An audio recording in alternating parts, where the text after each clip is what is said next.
जय गजानन, जय श्रीमन्नारायण, जय आदिशक्ति माता। प्रिय भक्तों, आज हम आपको ले चलते हैं उस समय में जब एक योद्धा ने अपना अंगूठा गुरु को दान कर दिया और फिर भी बना सबसे महान धनुर्धर। लेकिन क्या आपने कभी सोचा है कि उस अंगूठा कटवाने की घटना ने अर्जुन और कर्ण की परंपरा को किस तरह बदला? आज की इस अनकही रोमांचक और पौराणिक कथा में हम जानेंगे कि कैसे अंगूठा कटवाने के बाद भी अर्जुन और कर्ण की परीक्षा, धरोहर और भाग्य एक दूसरे से जुड़े रहे। तो आइए चलते हैं उस समय की ओर जब हर तीर और हर संकल्प में धर्म, दान और युद्ध का इतिहास रचा गया। प्रिय भक्तों, कथा में आगे बढ़ने से पहले हमारे वीडियो को लाइक करें और चैनल को सब्सक्राइब करें ताकि हमारी हर भक्ति वीडियो आप तक पहुंच सके। आइए कथा को श्रवण करते हैं। प्रिय भक्तों, अंगूठा कटवाने के बाद भी अर्जुन और कर्ण एक दूसरे की धरोहर बने। विस्तृत कथा आइए श्रवण करते हैं। बहुत पुरानी बात है। यह कथा महाभारत के समय की है, लेकिन इसकी जड़ें उससे भी पहले के युग में है, जब कर्ण बाल्यावस्था में थे। उनके मन में एक ही लक्ष्य था, महान धनुर्धर बनना। परंतु वह जन्म से ही सूत पुत्र कहलाए जाते थे। क्षत्रिय न होने के कारण उन्हें कोई योग्य गुरु शिक्षा देने को तैयार नहीं था। कर्ण ने एक युक्ति निकाली। उन्होंने ब्राह्मण का वेश धारण किया और भगवान परशुराम से धनुर्विद्या की शिक्षा लेने पहुंच गए। परशुराम को क्षत्रियों से घृणा थी, परंतु ब्राह्मण समझकर उन्होंने कर्ण को शिष्य बना लिया। कर्ण ने लगन, त्याग और समर्पण से परशुराम को प्रसन्न कर दिया और दिव्यास्त्रों की अद्वितीय विद्या प्राप्त की। एक दिन की बात है, परशुराम थककर कर्ण की गोद में सो गए। तभी धरती से एक जहरीला कीड़ा निकलकर कर्ण की जांघ में घुस गया और रक्त बहने लगा। कर्ण ने पीड़ा सहते हुए गुरु की नींद में खलल नहीं डाली। जब परशुराम जागे और देखा कि इतनी पीड़ा में भी कर्ण चुप रहा, तो उन्हें शक हुआ कि ये कोई सामान्य ब्राह्मण नहीं हो सकता। उन्होंने क्रोधित होकर कहा, तू क्षत्रिय है तो फिर शाप दिया कि तू सबसे ज्यादा जरूरत में होगा, तब तेरी विद्याएं तुझे भूल जाएंगी। कर्ण ने अपने भाग्य को स्वीकार किया। दूसरी ओर एकलव्य नामक भील पुत्र ने गुरु द्रोणाचार्य को मन ही मन गुरु मानकर उनकी मूर्ति बनाकर धनुर्विद्या सीखी। जब अर्जुन को यह ज्ञात हुआ तो वह विचलित हो गया कि कोई और सबसे श्रेष्ठ कैसे हो सकता है। गुरु द्रोणाचार्य ने एकलव्य से अंगूठा दान मांगा ताकि अर्जुन सर्वोत्तम बने। एकलव्य ने बिना किसी विरोध हुए अपना अंगूठा काट कर दे दिया। यह एक ऐतिहासिक और करुण घटना थी, जिसने पूरे युग को प्रभावित किया। अर्जुन और कर्ण, दो ध्रुव एक युद्ध। अब यहाँ अर्जुन और कर्ण की समानता देखें। दोनों ने अपना सब कुछ गुरु की भक्ति में अर्पित किया। दोनों को परीक्षा देनी पड़ी। एक को श्राप मिला, एक को अंगूठा कटवाना पड़ा। दोनों ने किसी न किसी रूप में अधूरी शिक्षा के साथ भी पूर्णता का लक्ष्य साधा। जब महाभारत का युद्ध हुआ तो अर्जुन और कर्ण आमने सामने थे। अर्जुन के पास श्री कृष्ण की दिव्य सलाह थी, कर्ण के पास कुंती का दर्द और परशुराम का श्राप। परंतु सत्य यह है कि अंगूठा कटवाने के बाद भी एकलव्य महान बना और कर्ण परशुराम के साथ के बाद भी युद्ध भूमि में अर्जुन को कड़ी टक्कर देने वाला योद्धा बना। प्रिय भक्तों, यही कारण है कि इतिहास में कहा गया है, सत्य शिक्षा वही है जो त्याग से प्राप्त हो। कर्ण ने जो खोया वही अर्जुन को मिला। एकलव्य ने जो दिया वही अर्जुन की उपलब्धि बनी।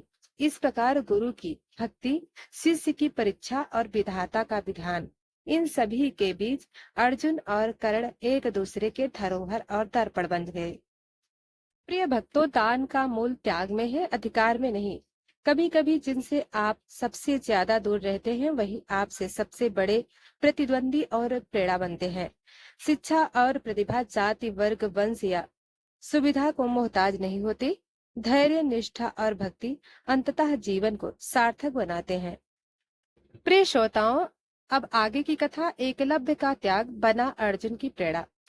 अब एकलव्य ना तो शाही युद्धों में भाग ले सका और ना ही किसी गुरुकुल की सभा में, किंतु वह कभी अर्जुन या कर्ण के शत्रु नहीं बना। उसका यह त्याग अर्जुन को सदा याद रहा। अर्जुन ने स्वयं कई बार कहा, जिस दिन मैं अपने लक्ष्य को बिना चूके भेद पाऊंगा, उस दिन समझूंगा कि मैं एकलव्य की छाया तक पहुंचा हूं। कर्ण सूत पुत्र और अर्जुन का समान बलशाली प्रतिद्वंद परशुराम से अस्त्र विद्या सीख चुका, परंतु एक श्राप ने उसे निर्णायक क्षण में शक्तिहीन कर दिया था। फिर भी कर्ण का अभ्यास और आत्मविश्वास एकलव्य से कहीं मिलता जुलता था। दोनों को समाज ने त्यागा, फिर भी उन्होंने ज्ञान और युद्ध में कोई कमी नहीं रखी। कर्ण ने एक बार कहा एकलव्य से, मैं सिर्फ सीखता नहीं, उससे प्रेरणा लेता हूँ। जिसने अपने अंगूठे के बिना धनुष उठाया, वही असली योद्धा है। महाभारत युद्ध से पहले एक विशेष सभा हुई। विदुर, भीष्म और व्यास ने कहा, पांडवों और कौरवों में से सबसे महान धनुर्धर कौन है? तब अर्जुन और कर्ण को एक साथ एक परीक्षा दी। दोनों को आंखों पर पट्टी बांधकर एक सुस्पष्ट लक्ष्य भेदने को कहा गया। अर्जुन ने लक्ष्य को भेद दिया। कर्ण भी तनिक देर से, किंतु एक ही सटीकता से तीर छोड़कर लक्ष्य को स्पर्श कर दिया। सभा में सन्नाटा छा गया। तभी विदुर बोले, आज ये दोनों एक ही पंक्ति में हैं, परंतु इन दोनों की छाया में वह एक त्यागी आत्मा खड़ी है, जिसने कभी अधिकार नहीं मांगा, केवल समर्पण किया। वह है एकलव्य।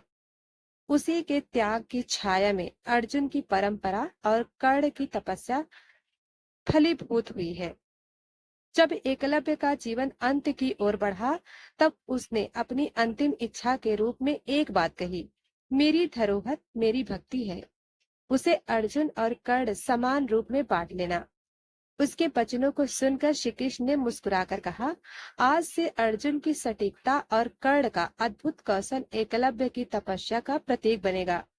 एकलव्य धनुर्विद्या का अमर अध्याय है। एकलव्य का नाम भले ही महाभारत के युद्ध में नहीं गूंजा, लेकिन उसकी आत्मा, उसकी आहुति और उसका त्याग आज भी हर महान योद्धा की नींव है। अर्जुन और कर्ण जैसे महायोद्धा भी उसकी प्रेरणा से आगे बढ़े। ऐसे अमर योद्धा को हमारा बंदन, हमारा नमन, बारंबार प्रणाम। प्रिय भक्तों, यह कथा हमें सिखाती है कि धरोहर केवल वस्तु या स्थान नहीं होती। आगे की कथा एकलव्य का त्याग, द्रोणाचार्य का द्वंद। द्रोणाचार्य को कौरवों और पांडवों को शिक्षा देने के लिए नियुक्त किया गया था। वे एक अडिग निष्ठा वाले ब्राह्मण और महान धनुर्विद्या गुरु थे। अर्जुन उनका प्रिय शिष्य था, लेकिन वन में निषाद राज का पुत्र एकलव्य छिपकर द्रोणाचार्य की मूर्ति बनाकर स्वयं अभ्यास कर रहा था। वह दिन रात बिना रुके अभ्यास करता और ऐसी कला सीखता जो खुद भगवान राम को भी लज्जित कर दे। एक दिन जब कुत्ते को बिना उसे घायल किए मौन कर देने का कौशल दिखा, तब द्रोणाचार्य चौंके। उन्हें लगा कि अर्जुन के सर्वोच्च शिष्य होने का दावा अब संकट में है। अपने प्रिय शिष्य अर्जुन के भविष्य को सुरक्षित करने के लिए द्रोणाचार्य ने एकलव्य से गुरु दक्षिणा मांगी। उसका दायां अंगूठा। एकलव्य मुस्कुराया और बिना एक पल गंवाए उसने अंगूठे को काटकर चरणों में समर्पित कर दिया। अब एकलव्य ना तो शाही युद्ध में भाग ले सका और न किसी गुरुकुल की सभा में, किंतु वह कभी अर्जुन या कर्ण के शत्रु नहीं बना। उसका यह त्याग अर्जुन को सदा याद रहा। अर्जुन ने स्वयं कई बार कहा, जिस दिन मैं अपने लक्ष्य को बिना चूके भेद पाऊंगा, उस दिन मैं समझूंगा मैं एकलव्य की छाया में पहुंचा। प्रिय भक्तों, वह स्थान होती है जो हमारे चरित्र, कर्म और त्याग से बनती है। एकलव्य का बलिदान, कर्ण का आत्मसम्मान और अर्जुन की यश धरोहर, ये सभी महाभारत की आत्मा है। आप क्या सोचते हैं, कैसे मिले असली सम्मान? कृपया कमेंट में लिखें और हमारे चैनल को अवश्य सब्सक्राइब करें। हर कथा में कुछ सीख होती है, बस सुनने और समझने की दृष्टि चाहिए। जय श्री कृष्ण, जय महाभारत।